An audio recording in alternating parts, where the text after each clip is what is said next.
What's up, everybody? Alex here. Welcome back to another video, and welcome to a bit of a different video for me, as I'm here to talk about the recent passing of Joey Molland, the last remaining member of the classic lineup of Badfinger. People who have been watching my channel or know me know I'm a huge fan of Badfinger. In fact, they might not, where they fall on my top 5 or top 10 or top 20 bands of all time, who knows? I don't really rank those things. But in terms of just the emotional connection I have to the band and the band's story, I could argue I love them just as much as my favorite bands. And so, and for people watching this, right, I'm sure there's people watching this that know significantly more about Joey Molland and significantly more about Badfinger than I ever will, and I appreciate that a lot. But for me, I really love this band, and for Joey to pass away today, overnight, whatever it was, March 2nd, 2025, it really does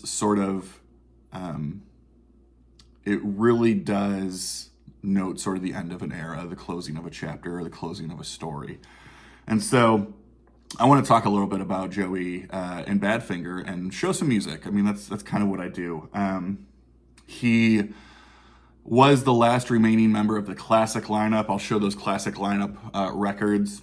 Obviously, we lost Pete Ham back in the mid-'70s. We lost Tom Evans back in 1983. You lost Mike Gibbons, drummer, 20 years ago, mid-2000s.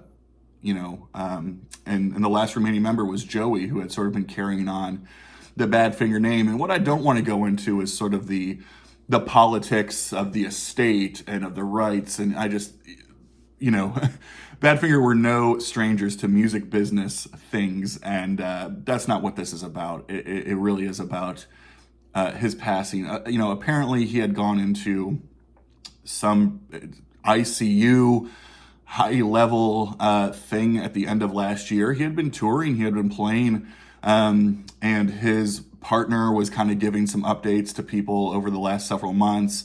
He's getting better, he's getting better, he's getting worse, he's getting worse. They had a GoFundMe set up because, tragic how the whole situation went down.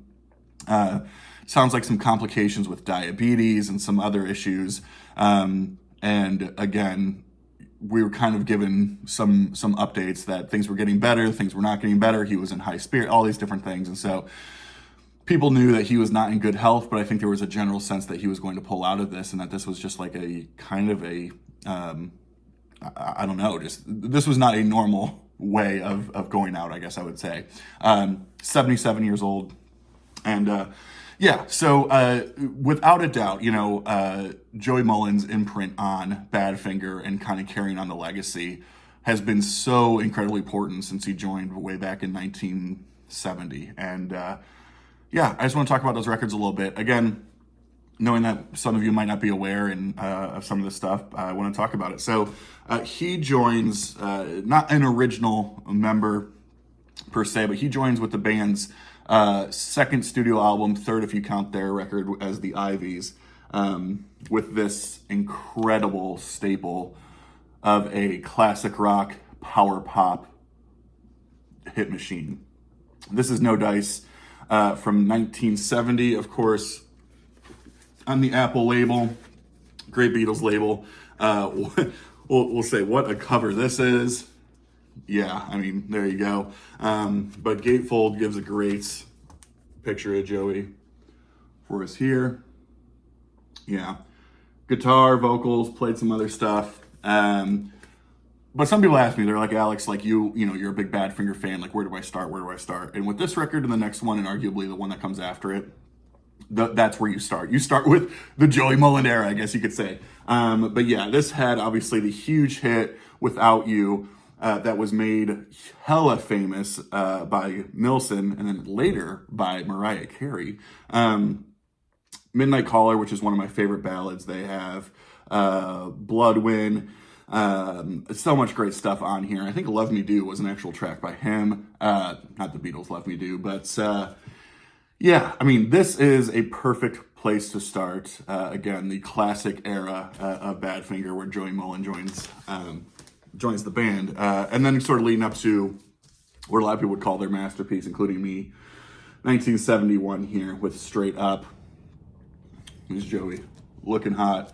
And yeah, I mean, this is, I think, what most people would say, not only their best record, but one of the best records from the early 70s, and sort of a record that personifies this genre.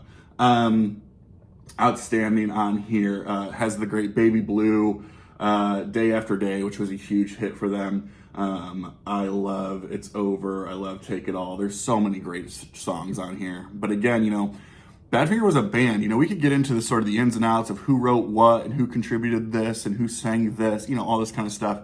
But they, as much as I have glorified, and rightfully so, the Tom Evans and Pete Ham, this was a band. It was a democracy, in terms of the contributions of the members and how those voices blended and how the music blended so well. So I would 1000% say, if you are curious about Badfinger and you do not know where to start, these two, just absolute, just amazing, incredible records. That is where I would start. But not far behind would be this record that follows it from 1973. This is Ass. It would be the last on the Apple record label. Again, Joey's doing some pretty heavy lifting on this record, because I think Pete only contributed Apple with My Eye and Timeless, the opening and closing track. But yeah, great cover there too. Apparently they are the ass in this situation, and the dangling carrot is represents Apple and them dangling the carrot to them. So definitely not shy of making their statement. But yeah, again, he's got playing guitars, he's singing, he's playing some keys, all that type of stuff. But this, again, if those two records were the place to start, this one is not far behind by any means. I say if you see this out there, this is also an incredible, wonderful record. We're going to keep it moving here to the next record. They're first on Warner Brothers. They're self-titled. Now, I think a lot of people kind of poo-poo this record sometimes, but it's still, it's still a Badfinger record. It's still incredible. There's a bunch of them riding horses to kind of fit with this cover. These are things I like showing. I'm sure other people don't care as much, but that's my white label promo of it. And yeah, I mean, just outstanding again. Still part of that series. What they may have taken a little bit of a step back for with this, they made up for with the classic Wish You Were Here. I've heard some people say one of the best records of all time, best records of 1974, 75. This did come out before Pink Floyd's Wish You Were Here, so when people talk about Wish You Were Here from the 70s, they could be talking about this one. Of course, this has got some heartbreaking stories with it too, with a lawsuit that they had going on with the management, and this got pulled from the shelves after like 7 weeks of being out there. So this is another amazing record. I mean, I would say between No Dice, Straight Up, Ass, and Wish You Were Here, amazing stuff. This is not like an official release. Well, it's an official release.